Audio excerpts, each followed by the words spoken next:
আলাইকুম।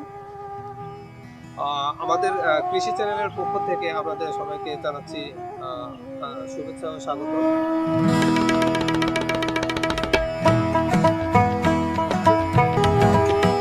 ভাই, আপনি এখানে কি করতেছেন?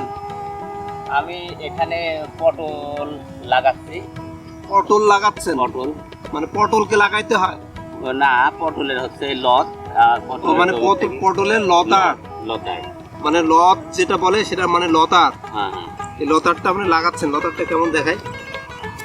এই লতারটা আমরা দর্শক, এটা হচ্ছে পটলের লত, মানে পটলের গাছ। এইটা মাটিতে লাগাইলে এখান থেকে আবার গাছ হবে, এখান থেকে আবার পটল হবে। তো এটা কিভাবে লাগাচ্ছে দেখেন।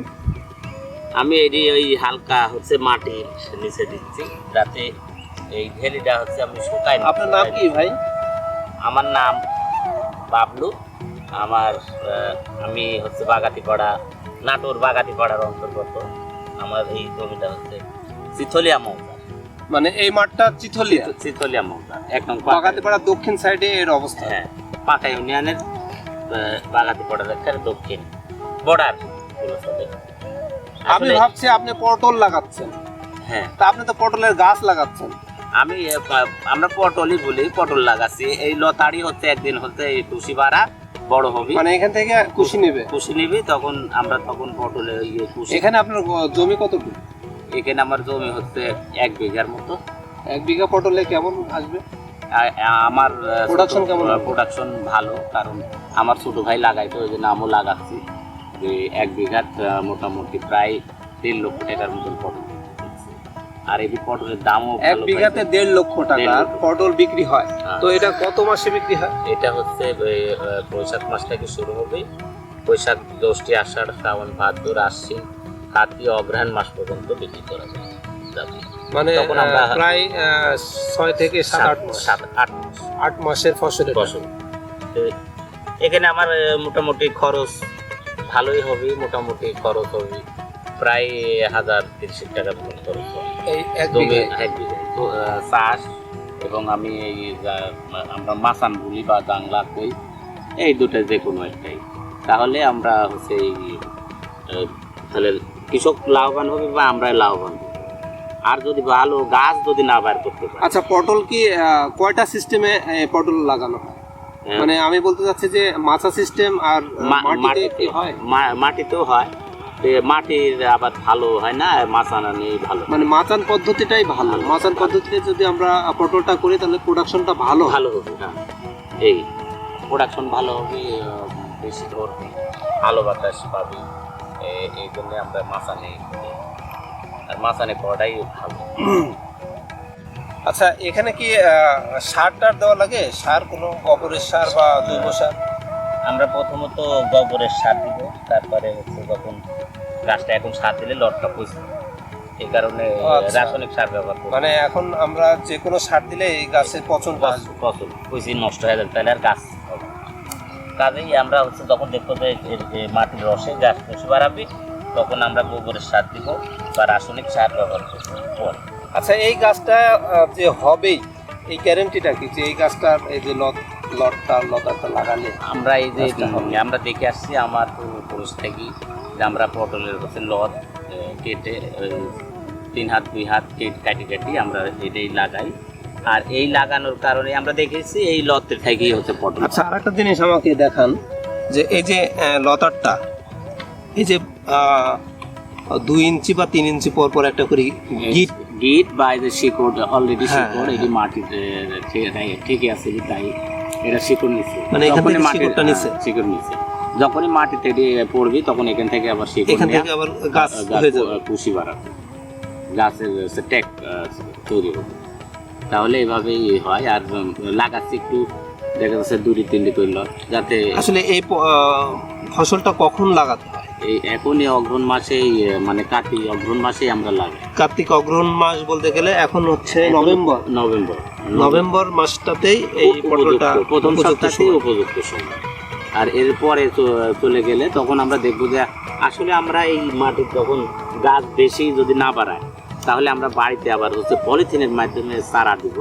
আর ওই চারা আবার জায়গা জায়গা গ্যাপিং আমরা পুরো আচ্ছা, পলিথিনে যদি আমরা চারাটা দেই তাহলে আমরা কি কেটে নেব এখানে? হ্যাঁ হ্যাঁ, এই দুই জায়গায় কেটে দুই নেব? জায়গায় কাটিলে পলিথিনের মধ্যে মানে দিলে এই জায়গাটা মাটির নিচে ঢুকাই মাটির মধ্যে ঢোকাই দিব, তাহলে ওখান থেকে কুশি বাড়াবে, মাঝে মধ্যে একটু পানি দিব, তাহলে আবার আবার নিয়ে আসি আমরা ফাল্গুন মাসের দিক যখন মাছান তৈরি করবো তার আগে দিয়া জমিতে সেচ দেওয়া দিলে ওগুলো ঠিক আছে। আচ্ছা, তার মানে আমরা দর্শক আমরা দেখালাম যে এখানে একজন কৃষক, তার নাম হচ্ছে বাবলু, পটল লাগাচ্ছেন, পটলের গাছ লাগাচ্ছেন, পটলের লতার লাগাচ্ছেন, মানে লতারটা মাটির নিচে দিলেই এটা গাছ হয়ে যায়। পটলের জমিতে আসলে কীটনাশক কেমন লাগে? কীটনাশক খুবই হালকা কীটনাশক দিলেই হয়। আমরা বেশিরভাগ হচ্ছে ব্যবহার করি হচ্ছে ওই কমা যেটা বলে আছে, দেখা যাচ্ছে যে গন্ধওয়ালা বিষে খুব গন্ধ, ওই ডাস্টবাম কিংবা মানে এটা কি এর জন্য কি কৃষি অফিস থেকে আপনারা কি পরামর্শ পান, নাকি আপনারা যে কীটনাশকের দোকান থেকে পরামর্শ নিয়ে ওষুধটা দিয়ে দেন? আমরা ওই দেখি ওই বোতলের গায়ে হচ্ছে পটলের ছবি থাকে, বিভিন্ন ফসলের ছবি দেখি আমরা ওইটাই ব্যবহার। গ্রামের এখানকার মানুষ হচ্ছে পটলের ছবি আছে কিনা, মানে কীটনাশকের গায়ে পটলের ছবি আছে কিনা, হ্যাঁ পটলের যদি ছবি পটলের থাকে, আছে বেগুনের ছবি দেখি আমরা, মানে বেগুনের ছবি থাকলে বেগুনের ওষুধ দেবো, আর পটলের ছবি থাকলে পটলের ওষুধ দেবো। ধানেরটা যদি থাকে তাহলে ওটাকে পটলে দেবো না? না, ধানের থাকলে ধানেও থাকে, দেখা যাচ্ছে ধানে ওই কড়া ওষুধ আমরা কড়া ওষুধ দিই, নর্মাল ওষুধ। আর এখানে তেমন পোকামাকড় খুব একটা ক্ষতিকর পোকা বলতে গেলে কিন্তু লাল পোকা, হলুদ পোকা যেগুলো গোল হলুদ পোকা, ওটাই পটল বেশি হয়। আর তাছাড়া কমন ওষুধ থাকে, 1 সপ্তাহ পর পর স্প্রে করলেই পটল। দর্শক, আপনারা কীটনাশক সম্বন্ধে এই বাবলু ভাইয়ের কাছ থেকে যেটা জানলেন যে কীটনাশকের গায়ে কিছু লিফলেট লাগানো থাকে, সেটাতে যদি বেগুনের ছবি থাকে তাহলে আমরা বেগুনের ওষুধ দিই, আর যদি পটলের ছবি থাকে তাহলে আমরা পটলের ওষুধ দিই। এখানকার কৃষক এভাবেই কীটনাশকগুলো আইডেন্টিফাই করে থাকে। দর্শক, আমরা এখন একটা পটলের জমির কাছে আসছি। আমরা এই যে মাছা পদ্ধতিতে যে পটলটা দেখতে পাচ্ছেন আপনারা, এটা হচ্ছে মাছা পদ্ধতিতে এই পটলটা করা হয়েছে। তো এই পটলটার প্রায় এই গাছগুলো প্রায় শেষের দিকের অবস্থান। এই যে পটলটা ধরছে, কিছু পটল এখনো আছে, কিছু ফুল আছে। এটা মাছা পদ্ধতির কারণে এই পটলটা অনেক বেশি ধরে থাকে। তো এখন এই পটলটার গাছটা বয়সপ্রাপ্ত হয়েছে দেখে এখন আর প্রোডাকশনটা হয় না, মানে কম হয়। তো এই পটলের গাছগুলো আবার কেটে ফেলতে হবে। বাবলু ভাই, এই পটলের গাছটা কি এখন কেটে ফেলতে হবে? হ্যাঁ, এই আর কিছুদিন হচ্ছে, মানে আর একটা চালান। আপনি এখানে আছেন, আরেকটু এখানে আসেন। আর একটা চালান পটল আছে। মানে এই গাছগুলো কি এখন ভালো প্রোডাকশনের জন্য কি রেডি? না, এখন এটা আস্তে আস্তে ধীরে ধীরে উপরে মরে যাবে। লত কাটবে না, এরকম লত কাটে, এখানে লতটা জোরের মাটির জন্য লতটা কাটছে। আর এই কারণেই মানে পটলটা আস্তে আস্তে ছোট হয়ে যাবে। এই কারণে আমরা আর রাখবো না। আর হচ্ছে এই পটলের এগুলো উপরে মাছার উপরে এই আলগুস করে কাটি দিয়া এখানে হচ্ছে আমরা নষ্ট করে দেব। আবার নিচে হচ্ছে দেখা যাচ্ছে মানে নিচে যে শিকড়টা আছে ওখান থেকে আবার নতুন গাছ আবার নতুন গাছ আবার মাথাতে উঠবে, তারপরে আবার প্রোডাকশন ভালো শুরু হবে। ভালো এই বর্ষা মৌসুমে থেকে মানে পটলের গাছগুলো 1 বছরের পরে পটলের গাছগুলো আবার সমস্ত গাছ কেটে ফেলতে হয়। কেটে ফেলার পরে আবার ওই মাটির যে শিকড়টার ভিতরে যে মাটিটা আছে সেটা আমরা জমিতে পরিচর্যা করে উপরে মাছার প্রকার ওই গাছগুলো কাটে নিচে দিব, দিয়া আবার হচ্ছে ওখান থেকে পুষে নিয়ে তখন আবার হচ্ছে আগামী বছর 1 বৈশাখ থেকে শুরু হবে, আবার ফুল প্রোডাকশন শুরু হবে। তাহলে আমরা হচ্ছে ভালো ফল। মানে এখানে একটা পুরাতন গাছ আর এখানে লাগানো হচ্ছে নতুন গাছ, নতুন মানে এখান থেকে লতারটা নিয়ে আপনি এখানে লাগাচ্ছেন, নতুন লাগাচ্ছি, যাতে এটাতে আমরা দেখা যাচ্ছে একটু বেশি লাভ হওয়ার কারণে আমরা আবারও লাগাচ্ছি যে এই জমিটা লাগালে আমরা বেশি টাকা। আচ্ছা, এই যে পাগারটা কেন দেওয়া হয়েছে, পাগারটার কারণটা কি? পাগার হচ্ছে পানি নিষ্কাশন ব্যবস্থা, পানিটা যাতে নিচে নামতে পারে। আর পটলের গাছ পানি জমি থাকলে পচে যায়, এই কারণে আমরা পাগার দিয়েছি যাতে পানিটা ভিতরে না ও মানে পানি নিষ্কাশনের জন্য মূলত এই পাগারটা করা। পাগার মানে যে জমির চারধার দিয়ে একটা গর্ত করা, এটাকে আমরা পাগার বলতেছি।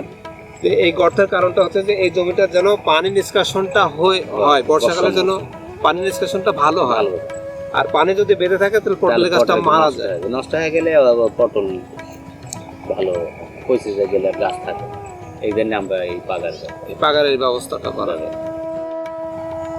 দর্শক, এতক্ষণ বাবলু ভাইয়ের কাছ থেকে আমরা কিছু তথ্য জানলাম পটল সম্বন্ধে, পটলের গাছ সম্বন্ধে, পটলের কীটনাশক সম্বন্ধে।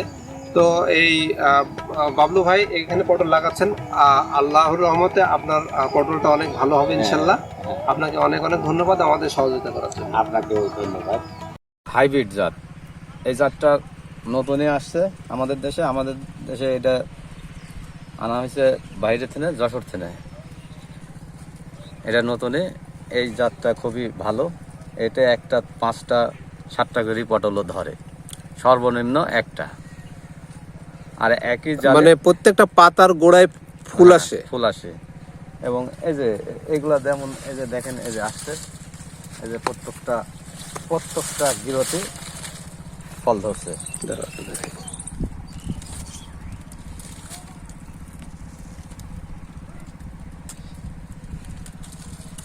এখন শেষ টাইম, তাও কি ধরা ধরেছে দেখেন।